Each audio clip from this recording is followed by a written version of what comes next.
سحری کے متعلق آپ صلی اللہ علیہ وسلم نے فرمایا تسحروا فإن فی السحور برکہ، متفق علیہ۔ سحری پوری کی پوری برکت ہے، اس لیے اسے مت چھوڑو اگرچہ پانی کا ایک گھونٹ ہی کیوں نہ ہو۔ سحری میں تاخیر کرنا افضل ہے۔ سہل بن سعد رضی اللہ تعالیٰ عنہ کہتے ہیں اپنے گھر والوں کے ساتھ سحری کھاتا، پھر جلدی جلدی آتا کہ آپ صلی اللہ علیہ وسلم کے پاس نماز پڑھ کے ساتھ میں نماز پڑھوں۔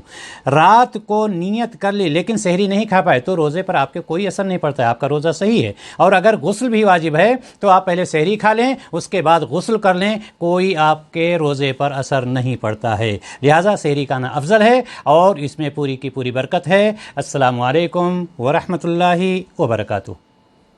دینی تقریروں اور اسلامی معلومات کے لیے ہمارے YouTube چینل کو سبسکرائب کریں۔ چینل سبسکرائب کرنے کے لیے YouTube پر ٹائپ کریں Mansoor MANSOOR space Ahmed AHMED space Madani MADANI۔ Subscribe کریں اور بیل آئیکن پریس ضرور کریں تاکہ نیا آڈیو اور ویڈیو آپ کو سب سے پہلے ملے۔